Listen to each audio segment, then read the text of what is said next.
special housing initiative for those affected by COVID-19.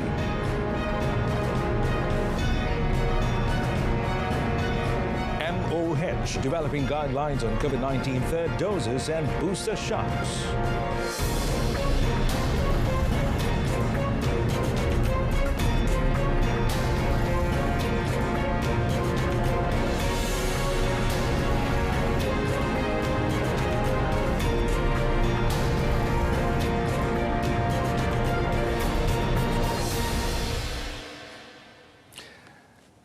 Hello and good evening. Thanks for joining us. You're watching News at 10. I'm Mohammed Amin Carlos.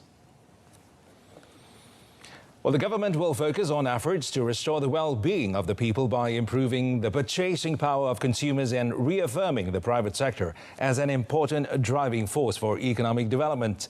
The Prime Minister, Dato' Sri Ismail Sabri Yaakob, said since March 2020, the country had gone through a painful phase following the spread of COVID-19 that had a profound economic, social and psychological impact on the people. The Prime Minister said the government had to learn new things every day, not just to tackle the pandemic, but also to find the best ways to cushion its economic impact on the country, which had also affected the people's livelihood. He said this when launching the Rumah Ikram Keluarga Malaysia initiative at the Ministry of Housing and Local Government KPKT in Putrajaya today. Rumah Ikram Keluarga Malaysia is a housing initiative for those who have lost their sources of income to the extent of not being able to pay high rent. KPKT akan melihat dengan lebih strategik perancangan dan pelaksanaan program perumahan ini agar ia tidak hanya boleh dibina dalam tempoh yang singkat, malah mampu dimiliki oleh rakyat Malaysia. Selaras dengan semangat keluarga Malaysia, kita juga akan membantu golongan rentan serta golongan belia dan anak muda untuk memiliki kediaman yang selesa serta berkualiti sejajar dengan agenda Livable Malaysia atau Malaysia yang berdaya huni. In a related development, Dato' Sri Ismail Sabri also announced several initiatives under the Malaysian Family Welfare Agenda on housing, including rent waiver for affected groups, an extension of the moratorium on rental payments for the People's Housing Project, PPR. Rumah Ikram Keluarga Malaysia akan ditambah kepada 2,000 unit lagi. Ia akan memberi manfaat kepada sekurang-kurangnya 10,000 isi rumah yang memerlukan. Dan bagi mengurangkan tekanan dan bebanan kepada penerima inisiatif Rumah Ikram Keluarga Malaysia, sukacita juga saya umumkan bahawa semua penerima manfaat akan menerima pengecualian bayaran sehingga 6 bulan bermula dari tarikh menerima kunci.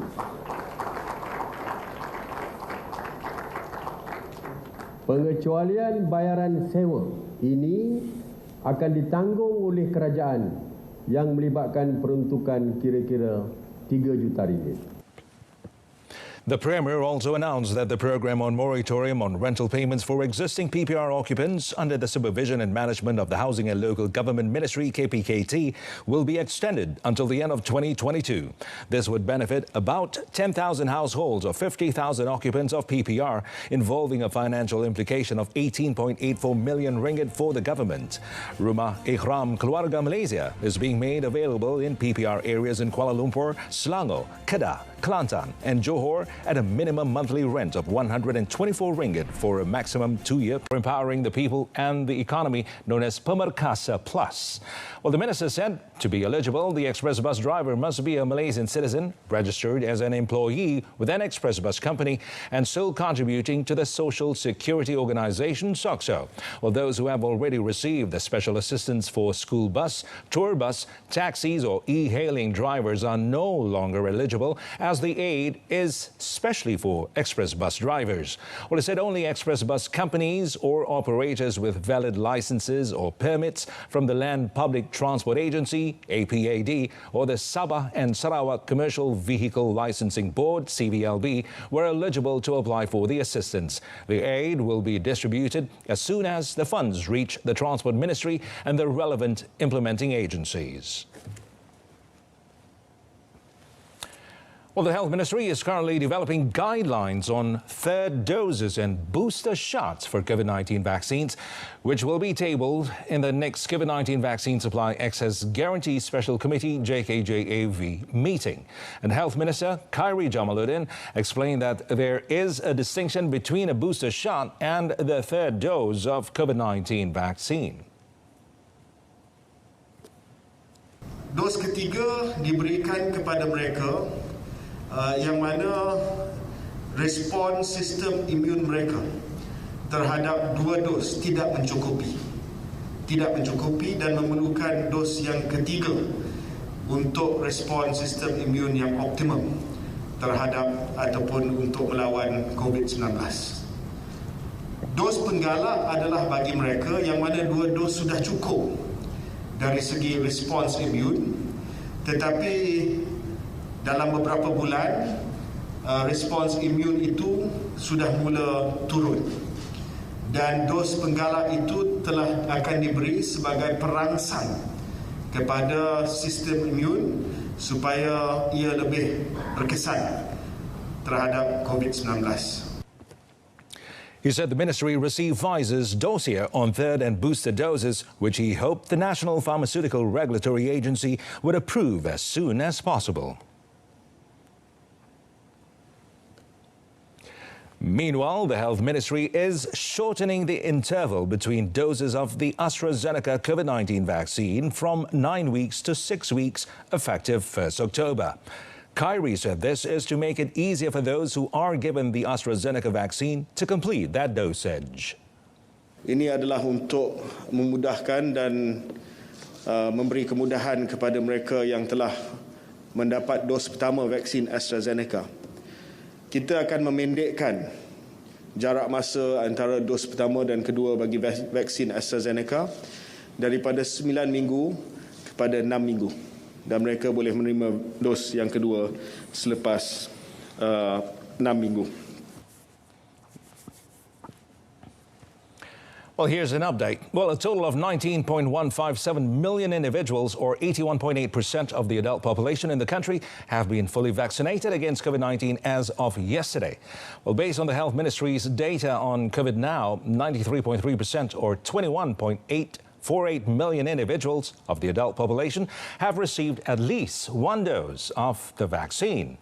Well, a total of 326,612 doses of the vaccine were administered yesterday, 132,562 of which were for first dose recipients, while 194,050 others were for second dose recipients, bringing the cumulative total of vaccines administered under the National COVID-19 Immunization Program, PICK, to 41.574 million doses. Meanwhile, there were 116 deaths due to COVID-19 reported as at 11:59 p.m.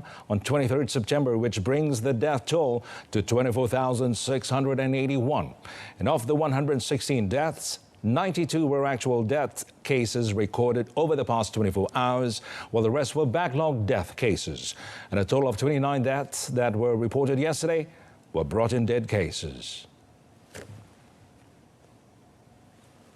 The educational institutions under the Ministry of Education, or MOE, in states that have moved to the next phase of the National Recovery Plan, or PPN, will operate 2 weeks after the transition takes place. Now, MOE in a statement today said this applies to states such as Johor, Pahang and Negeri Sembilan, which moved to the next phase of PPN today. Well, in Johor, the opening of educational institutions will begin on 10th October based on regulations for states under Phase 2 of PPN. And the opening of educational institutions in Pahang, meanwhile, will remain on 4th October under Phase 2 of PPN, but they will operate based on Phase 3 regulations beginning 11th October.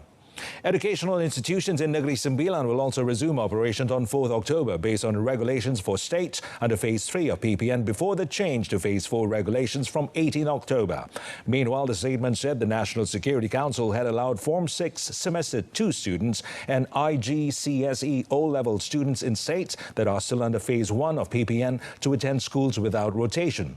MOE also said educational institutions in states that are not involved in the phase transition will operate based on the regulations announced on 12 September.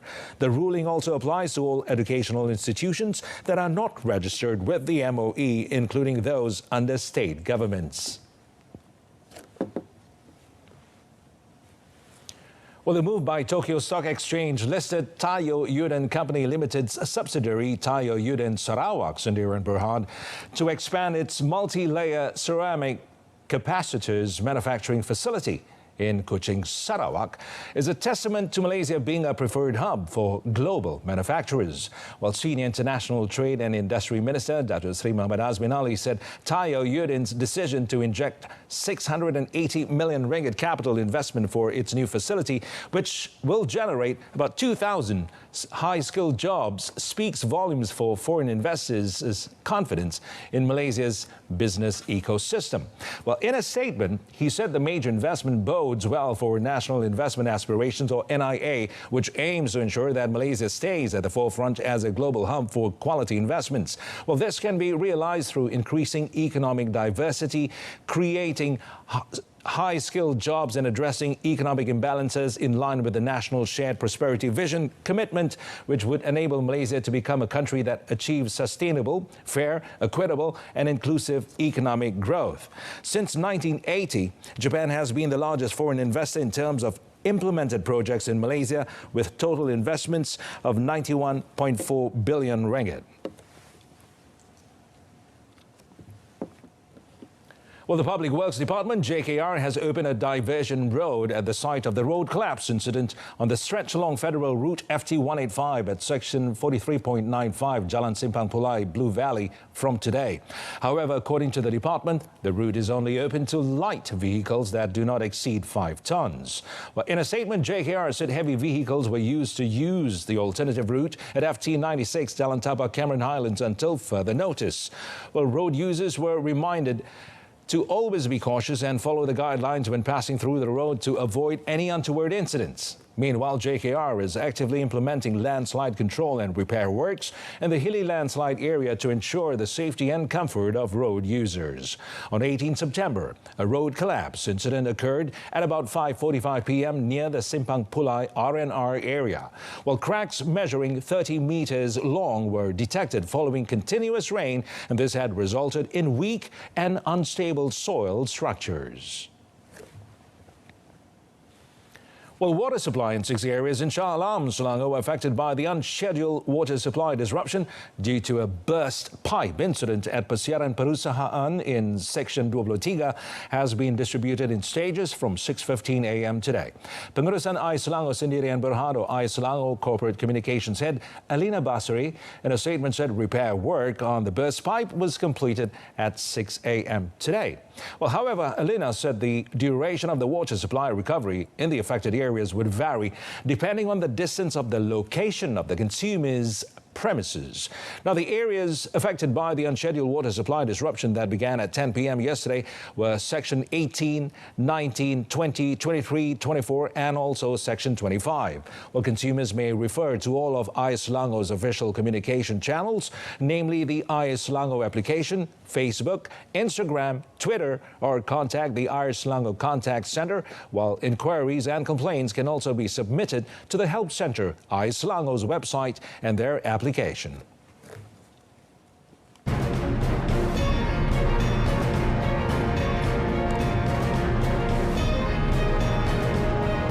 up, PDRM calls for driving license for senior citizens to be restricted.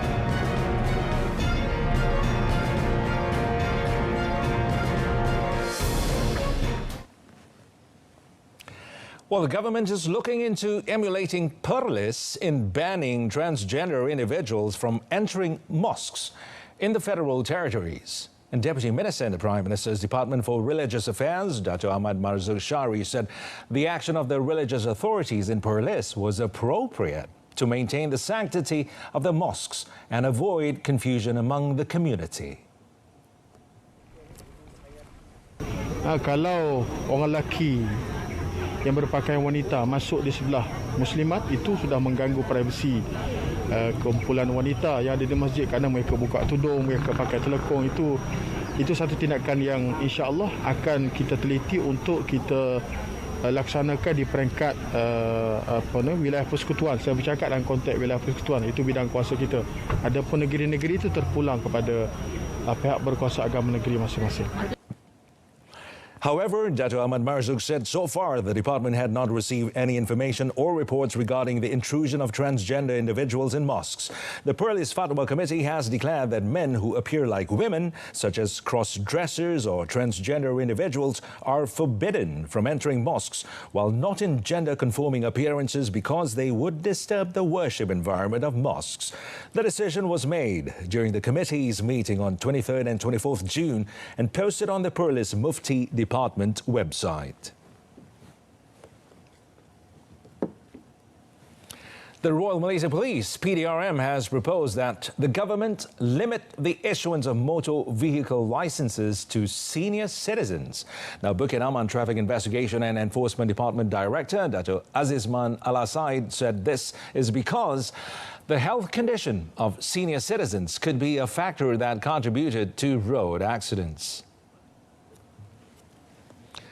Dato' Azizman said it would not be suitable for a senior citizen aged 70 years to renew the driving license for a 5-year period due to the age factor. Patutnya orang macam ni buat macam polis yang mengeluarkan lesen-lesen senjata api kepada orang-orang tu yang setiap tahun diberi setahun saja, tetapi mesti ada berserta sekali dengan laporan doktor. Doktor atau klinik mesti mengesahkan yang orang ni fit untuk membawa kereta. He said as people age, they were more likely to suffer from health conditions such as Alzheimer's and blurred vision, which can indirectly cause accidents on the road.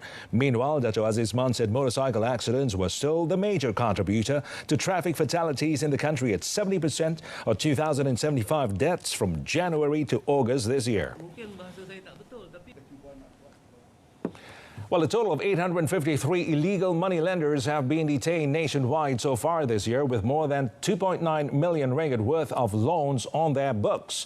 Well, Bukit Aman Commercial Crime Investigation Department CCID Director Dato' Muhammad Kamaruddin Madin said police were aware the COVID-19 pandemic had caused many people to lose their jobs, with some resorting to borrowing from ahlongs. Now, the latest operations were conducted in Johor, Pahang, Terengganu and Kedah on 7 and 23rd September. Now, 52 individuals, including 5 local women and a Vietnamese woman, were detained during the operations. Dato' Muhammad Kamaruddin noted that those detained were from 3 ahlong syndicates and they have been in operation since 2019. He also advised the public not to be fooled by sweet offers from ahlong syndicates and reminded them to always be aware of the latest scams and tactics used by syndicates by checking the CCID Facebook page. Ultimately, he said, the CCID needs the cooperation of the public to inform police of any commercial crime. The Kuala Lumpur High Court today dismissed Datin Sri Rosma Mansoor's application to nullify her 1.25 billion ringgit corruption trial over the Sarawak School's solar hybrid project and to disqualify Dato' Sri Gopal Sri Ram as the lead prosecutor in the case. Well, Judge Muhammad Zaini Mazlan, in his brief decision, said the authorization given by the then Attorney General Tan Sri Tommy Thomas to Dato' Sri Ram to conduct the criminal prosecution is without doubt validly done under Section 376, subsection 3 of the Criminal Procedure Code, or CPC, in his capacity as the public prosecutor. Well, Muhammad Zaini said Tan Sri Thomas had clearly stated that he had, after appointing Dato' Sri Ram to lead the prosecution in 1MDB cases, subsequently authorized him to conduct the prosecution for the criminal cases against the applicant. The judge added he is resolute that this authorization need not be evidenced in writing. Meanwhile, Muhammad Zaini also dismissed Datin Sri Rosma's application to stay of proceeding pending appeal of today's decision to the Court of Appeal on the grounds that nullity is not considered a special circumstance to stay a trial. Datin Sri Rosma is scheduled to take the stand when the defense case begins on 5th October after Muhammad Zaini ordered Datin Sri Rosma to enter her defense on all 3 corruption charges related to the solar hybrid project for 369 rural schools in Sarawak on 18th February 2021.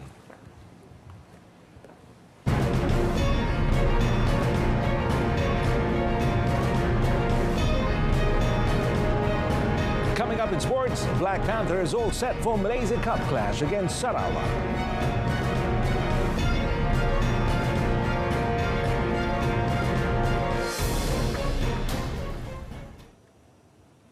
Well, the Black Panthers are ready for the oldest tournament in Southeast Asia. That's the Malaysia Cup, by opening their campaign against Sarawak United FC on Sunday at the Pulau Pinang City Stadium.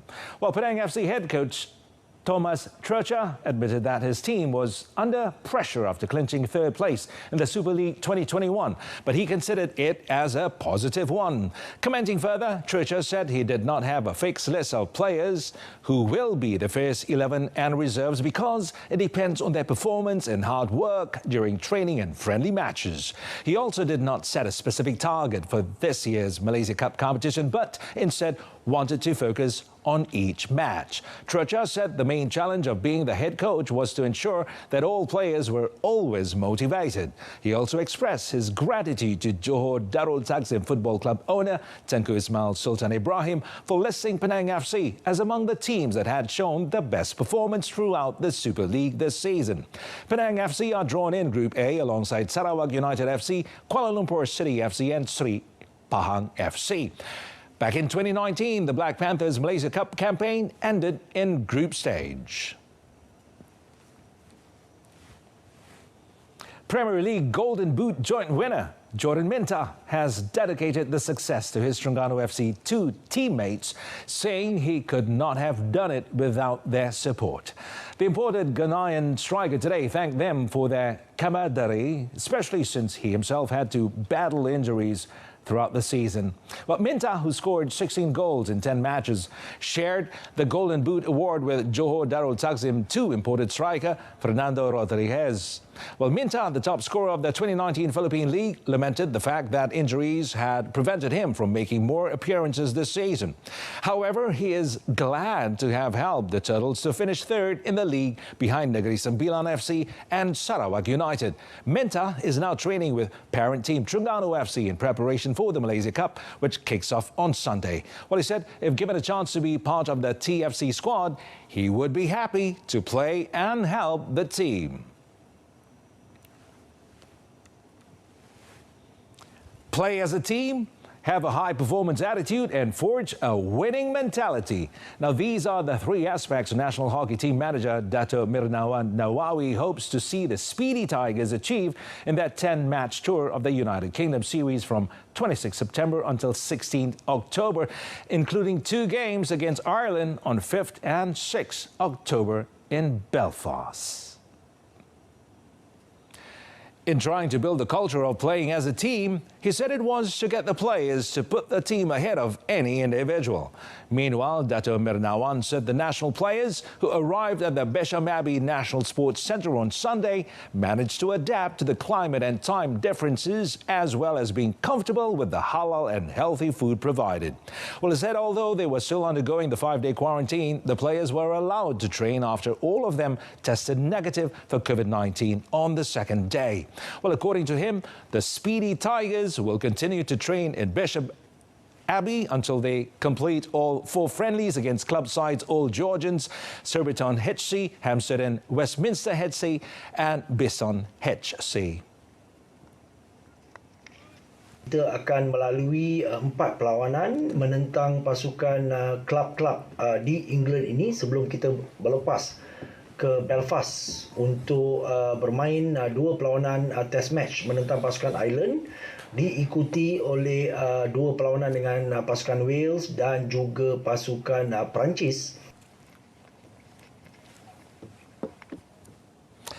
And that concludes this evening's news at 10. In our top story, government launches special housing initiative for those affected by COVID-19.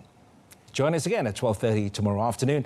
I'm Amin Carlos. Stay tuned to Saluran Berita RTM. Have a pleasant evening.